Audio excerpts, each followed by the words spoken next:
Bertie Changes His Mind.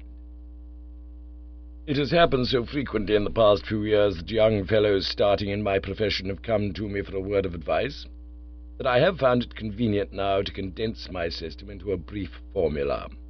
Resource and tact, that is my motto.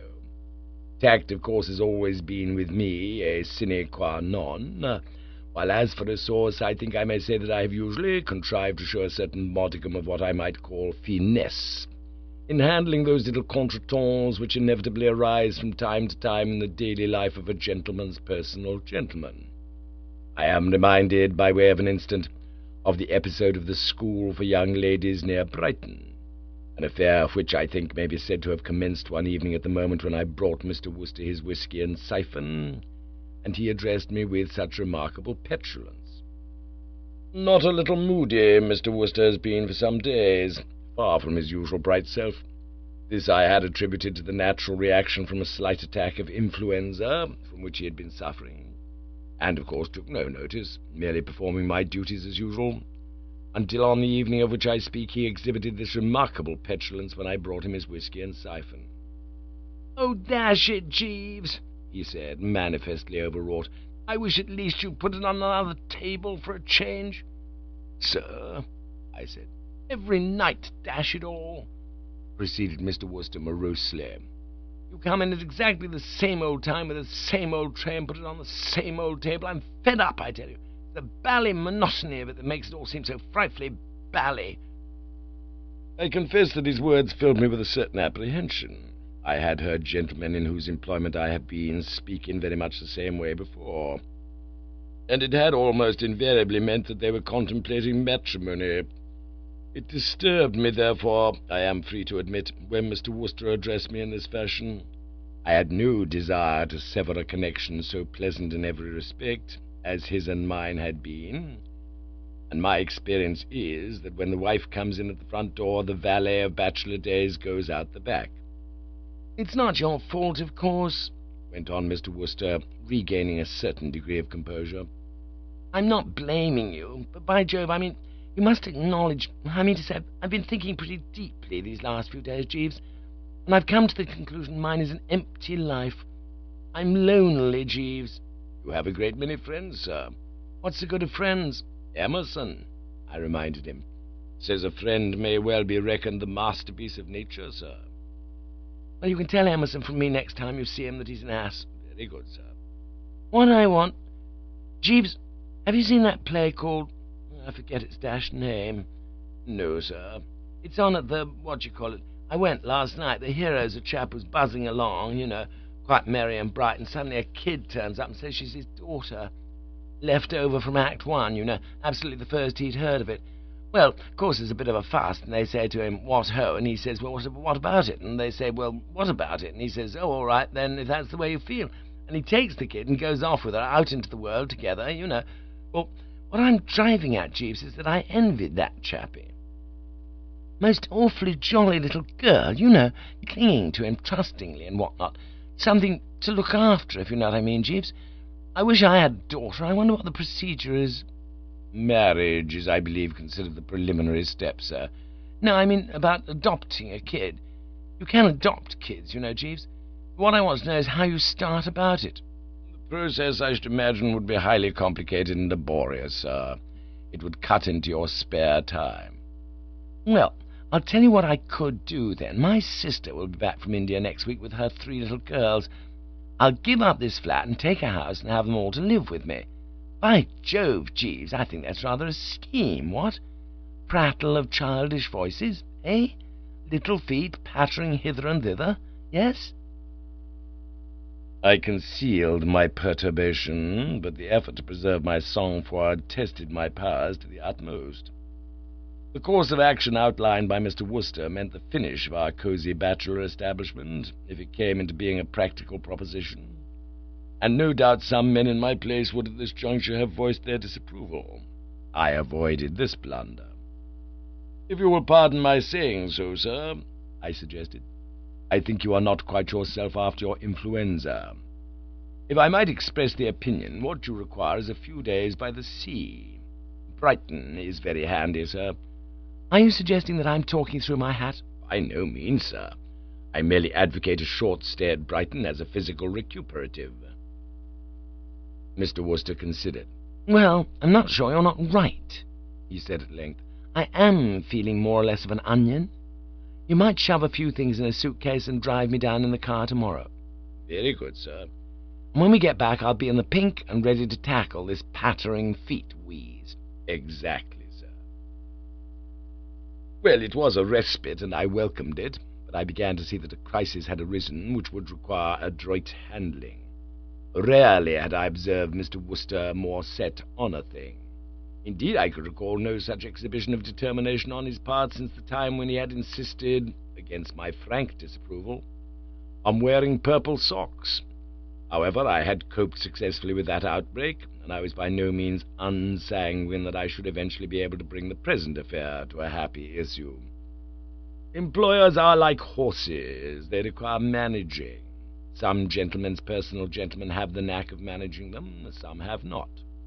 I am happy to say, have no cause for complaint. For myself, I found our stay at Brighton highly enjoyable, and should have been willing to extend it. Mr. Wooster, still restless, wearied of the place by the end of 2 days, and on the third afternoon he instructed me to pick up and bring the car round to the hotel. We started back along the London road at about 5 of a fine summer's day, and had travelled perhaps 2 miles when I perceived in the road before us a young lady, gesticulating with no little animation. I applied the brake and brought the vehicle to a standstill. "What," inquired Mr. Wooster, waking from a reverie, "is the big thought at the back of this, Jeeves?" "I observed a young lady endeavouring to attract our attention with signals a little way down the road, sir," I explained. "She's now making her way towards us." Mr. Wooster peered. "I see her. Expect she wants a lift, Jeeves." "That was the interpretation which I placed upon her actions, sir." "A jolly-looking kid," said Mr. Wooster. "I wonder what she's doing, biffing about the high road." "She has the air to me, sir, of one who has been absenting herself without leave from her school, sir." "Hello, hello, hello," said Mr. Wooster as the child reached us. "Do you want a lift?" "Oh, I say, can you?" said the child with marked pleasure. "Where do you want to go?" "There's a turning to the left about a mile further on.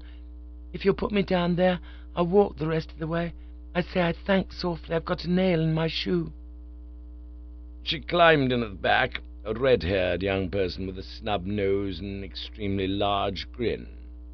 Her age, I should imagine, would be about 12. She let down one of the spare seats and knelt on it to facilitate conversation. "I'm going to get into a frightful row," she began. "Miss Tomlinson will be perfectly furious." "No, really?" said Mr. Wooster. "It's a half-holiday, you know, and I sneaked away to Brighton, 'cause I wanted to go on the pier and put pennies in the slot machines. I thought I could get back in time so that nobody would notice I'd gone. But I got this nail in my shoe, and now there'll be a fearful row.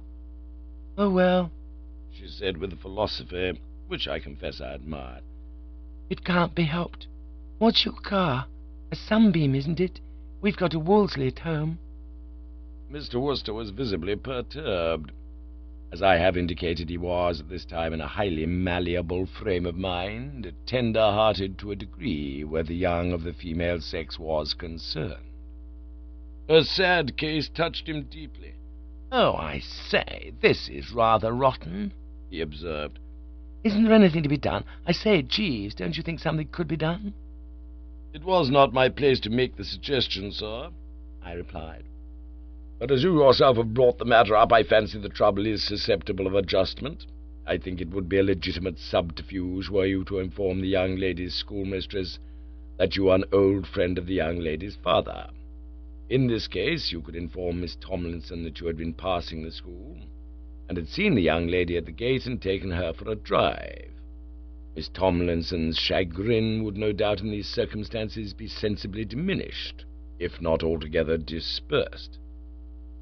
"Well, you are a sportsman," observed the young person with considerable enthusiasm, and she proceeded to kiss me, in connection with which I have only to say that I was sorry she had just been devouring some sticky species of sweetmeat. "Jeeves, you've hit it." said Mr. Wooster. "A sound, even fruity scheme. I say, I suppose I'd better know your name and all that, if I'm a friend of your father's." "My name's Peggy Mannering, thanks awfully," said the young person. "And my father's Professor Mannering. He's written a lot of books. You'll be expected to know that." "Author of the well-known series of philosophical treatises, sir," I ventured to interject. "They have a great vogue, though if the young lady will pardon my saying so, many of the professor's opinions strike me personally as somewhat empirical. Shall I drive on to the school, sir?" "Yes, carry on. I say, Jeeves, it's a rummy thing. Do you know, I've never been inside a girls' school in my life." "Indeed, sir?" "Ought to be a dashed interesting experience, Jeeves, what?" "I fancy that you may find it so, sir," I said.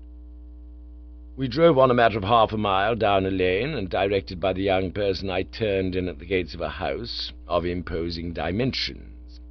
Bringing the car to a halt at the front door, Mr. Wooster and the child entered, and presently a parlour-maid came out. "You're to take the car round to the stables, please," she said. "Ah," I said. "Then everything is satisfactory, eh? Where has Mr. Wooster gone?" "Miss Peggy has taken him off to meet her friends, and Cook says she hopes she'll step round to the kitchen later and have a cup of tea." "Inform her that I shall be delighted. Before I take the car to the stables, would it be possible for me to have a word with Miss Tomlinson?"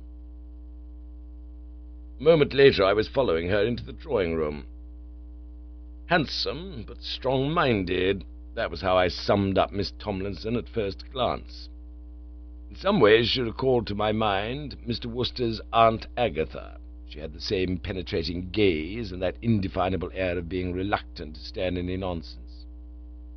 "I fear I am possibly taking a liberty, madam," I began, "but I am hoping that you will allow me to say a word with respect to my employer. I fancy I am correct in supposing that Mr. Wooster did not tell you a great deal about himself."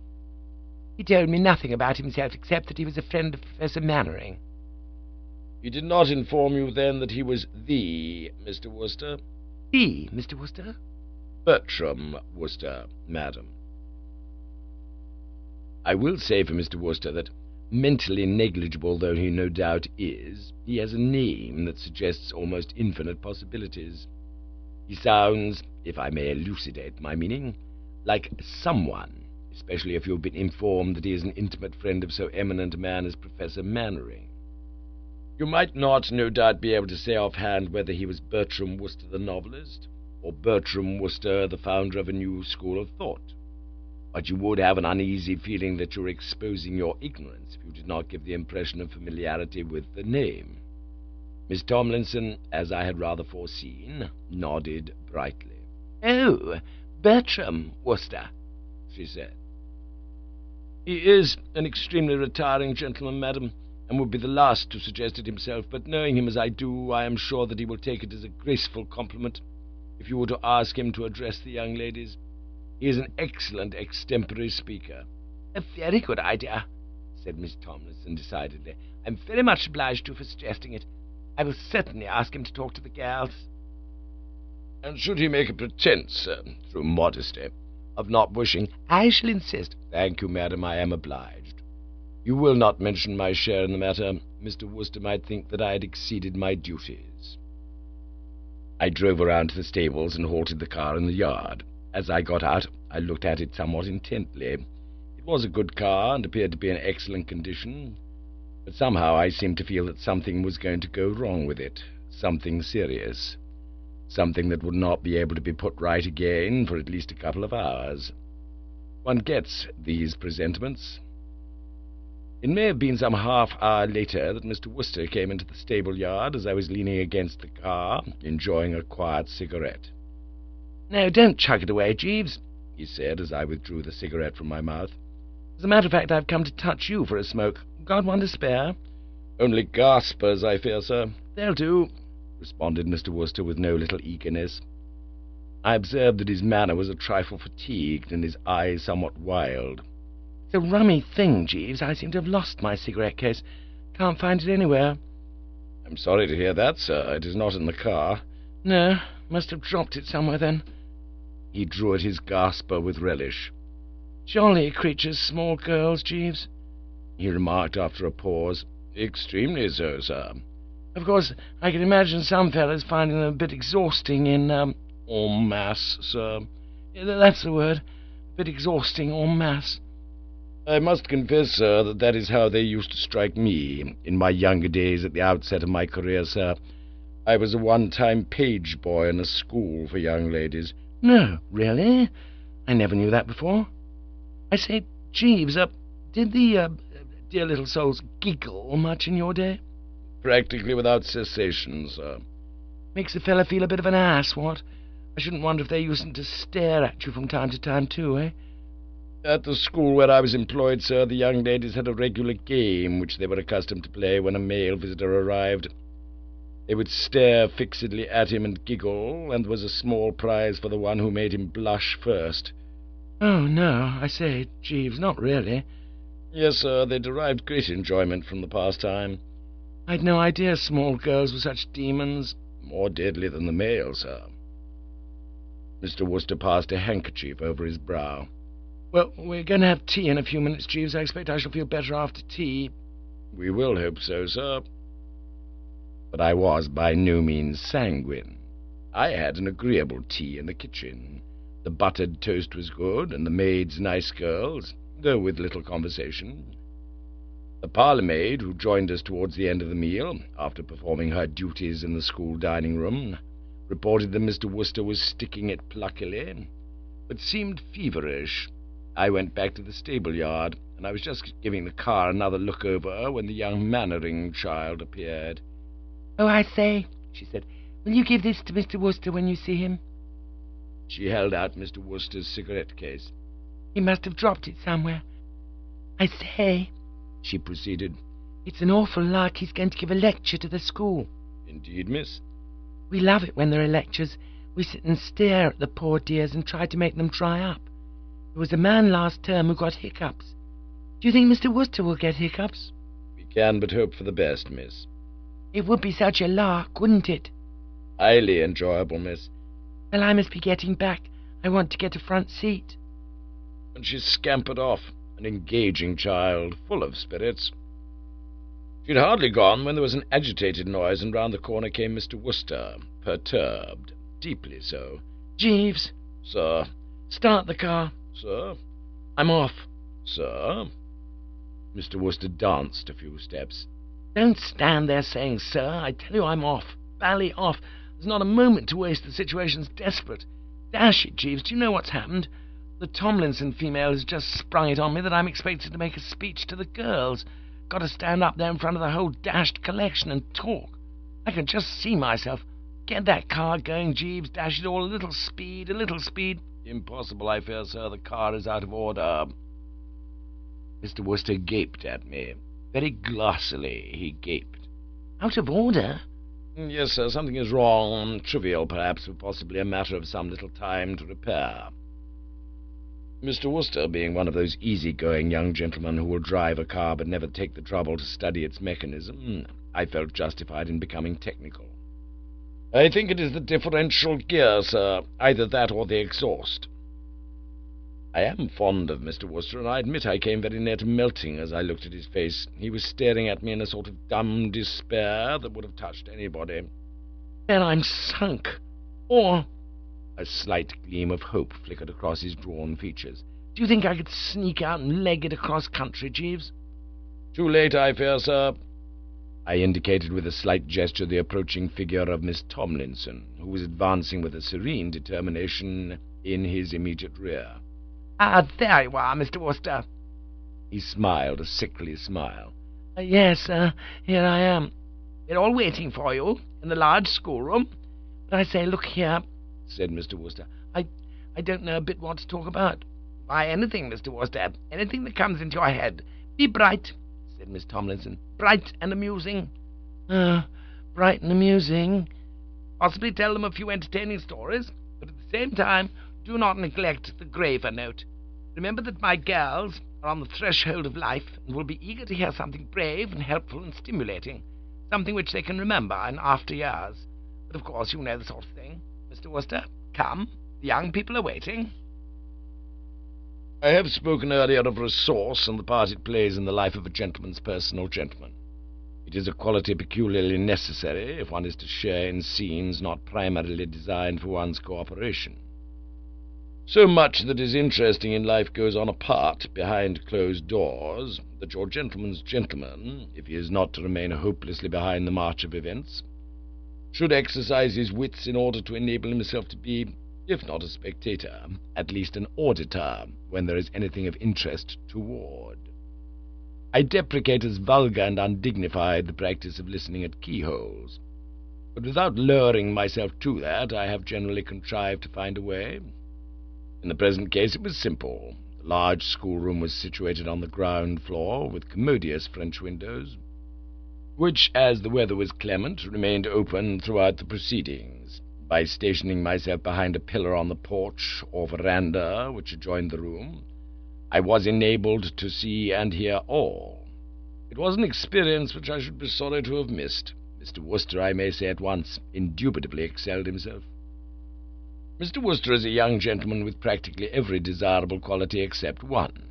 I do not mean brains, for in an employer brains are not desirable. The quality to which I allude is hard to define, but perhaps I might call it the gift of dealing with the unusual situation. In the presence of the unusual, Mr. Wooster is too prone to smile weakly and allow his eyes to protrude. He lacks presence. I have often wished that I had the power to bestow upon him some of the savoir-faire of a former employer of mine, Mr. Montague Todd, the well-known financier, now in the second year of his sentence. I have known men call upon Mr. Todd with the express intention of horsewhipping him, and go away half an hour later laughing heartily and smoking one of his cigars. To Mr. Todd it would have been child's play to speak a few impromptu words to a schoolroom full of young ladies. In fact, before he had finished, he would probably have induced them to invest all their pocket money in one of his numerous companies. But to Mr. Wooster it was plainly an ordeal of the worst description. He gave one look at the young ladies, who were all staring at him in an extremely unwinking manner, then blinked and started to pick feebly at his coat sleeve. His aspect reminded me of that of a bashful young man who, persuaded against his better judgment to go on the platform and assist a conjurer in his entertainment, suddenly discovers that rabbits and hard-boiled eggs are being taken out of the top of his head. The proceedings opened with a short but graceful speech of introduction from Miss Tomlinson. "Girls," said Miss Tomlinson, "some of you have already met Mr. Wooster, Mr. Bertram Wooster, and you all, I hope, know him by reputation." Here, I regret to say, Mr. Wooster gave a hideous, gurgling laugh, and, catching Miss Tomlinson's eye, turned a bright scarlet. Miss Tomlinson resumed.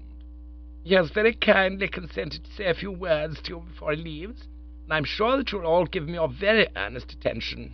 Now, please."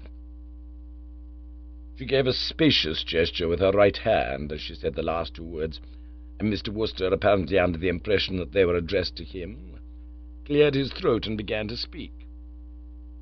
But it appeared that her remark was directed to the young ladies, and was in the nature of a cue or signal, for she had no sooner spoken them than the whole school rose to its feet in a body, and burst into a species of chant, of which I am glad to say I can remember the words, though the tune eludes me. The words ran as follows: "Many greetings to you, many greetings to you, many greetings, dear stranger, many greetings, many greetings, many greetings to you, many greetings to you, to you." Considerable latitude of choice was given to the singers in the matter of key, and there was little of what I might call cooperative effort. Each child went on till she had reached the end, then stopped and waited for the stragglers to come up. It was an unusual performance, and I personally found it extremely exhilarating. It seemed to smite Mr. Wooster, however, like a blow. He recoiled a couple of steps and flung up an arm defensively. Then the uproar died away, and an air of expectancy fell upon the room. Miss Tomlinson directed a brightly authoritative gaze upon Mr. Wooster, and he blinked, gulped once or twice, and tottered forward. "Well, you know," he said, and it seemed to strike him that this opening lacked the proper formal dignity. "Ladies, A silvery peal of laughter from the front row stopped him again. "Girls," said Miss Tomlinson. She spoke in a low, soft voice, but the effect was immediately. Perfect stillness instantly descended upon all present. I am bound to say that, brief as my acquaintance with Miss Tomlinson had been, I could recall few women I had admired more. She had grip. I fancy that Miss Tomlinson had gauged Mr. Wooster's oratorical capabilities pretty correctly by this time, and had come to the conclusion that little in the way of stirring address was to be expected from him. "Perhaps," she said, "as it is getting late, and he has not very much time to spare, Mr. Wooster will just give you some little word of advice, which may be helpful to you in after life, and then we will sing the school song and disperse to our evening lessons." She looked at Mr. Wooster. He passed a finger around the inside of his collar. "Advice? Afterlife? What? Well, I don't know. Just some brief word of counsel, Mr. Wooster," said Miss Tomlinson firmly. "Oh, well, yes, well—" It was painful to see Mr. Wooster's brain endeavouring to work. "Well, I'll tell you something that's often done me a bit of good, and it's a thing not many people know. My old Uncle Henry gave me the tip when I first came to London. 'Never forget, my boy,' he said, 'that if you stand outside Romano's in the Strand, you can see the clock on the wall of the Law Courts down in Fleet Street. Most people who don't know don't believe it's possible, because there are a couple of churches in the middle of the road, and you would think they would be in the way, but you can, and it's worth knowing. You can win a lot of money betting on it with fellows who haven't found it out. And by Jove, he was perfectly right, and it's a thing to remember. Many a quid have I—" Miss Tomlinson gave a hard, dry cough, and he stopped in the middle of a sentence. "Perhaps it would be better, Mr. Wooster," she said in a cold, even voice, "if you were to tell my girl some little story. What you say is no doubt extremely interesting, but perhaps a little, yes, said Mr. Wooster. "Story? Story?" He appeared completely distraught, poor young gentleman. "I wonder if you've heard the one about the stockbroker and the chorus girl. 'We will now sing the school song,' said Miss Tomlinson, rising like an iceberg. I decided not to remain for the singing of the school song. It seemed probable to me that Mr. Wooster would shortly be requiring the car, so I made my way back to the stable yard to be in readiness. I had not long to wait. In a very few moments he appeared, tottering. Mr. Wooster's is not one of those inscrutable faces which it is impossible to read. On the contrary, it is a limpid pool in which is mirrored each passing emotion. I could read it now like a book. And his first words were very much on the lines I had anticipated. "Jeeves," he said hoarsely, "is that damned car mended yet?" "Just this moment, sir. I've been working on it assiduously." "Then for heaven's sake, let's go." "But I understood that you were to address the young ladies, sir." "Oh, I've done that," responded Mr. Wooster, blinking twice, with extraordinary rapidity. "Yes, I've done that." "It was a success, I hope, sir?" Oh, yes, most extraordinarily successful. Went like a breeze. But, I think I may as well be going. No use outstaying one's welcome. What?" "Assuredly not, sir." I had climbed into my seat and was about to start the engine when voices made themselves heard, and at the first sound of them Mr. Wooster sprang with almost incredible nimbleness into the tonneau, and when I glanced round he was on the floor, covering himself with a rug. The last I saw of him was a pleading eye. "Have you seen Mr. Wooster, my man?" Miss Tomlinson had entered the stable-yard, accompanied by a lady of, I should say, judging from her accents, French origin. "No, madam." The French lady uttered some exclamation in her native tongue. "Is anything wrong, madam?" I inquired. Miss Tomlinson, in normal mood, was, I should be disposed to imagine, a lady who would not readily confide her troubles to the ear of a gentleman's gentleman, however sympathetic his aspect. That she did so now was sufficient indication of the depth to which she was stirred. "Yes, there is. Mademoiselle has just found several of the girls smoking cigarettes in the shrubbery. When questioned, they stated that Mr. Wooster had given them the horrid things." She turned. "He must be in the garden somewhere or in the house. I think the man is out of his senses. Come, mademoiselle." It must have been about a minute later that Mr. Wooster poked his head out of the rug like a tortoise. Jeeves! Sir? Get a move on, start her up, get going and keep going. I applied my foot to the self-starter. It would perhaps be safest to drive carefully until we're out of the school grounds, sir, I said. I might run over one of the young ladies, sir. Well, what's the objection to that? Demanded Mr. Wooster with extraordinary bitterness. Or even Miss Tomlinson, sir. Don't, said Mr. Wooster wistfully. You make my mouth water. Jeeves, said Mr. Wooster when I brought him his whisky and siphon one night about a week later. This is dashed jolly. Sir?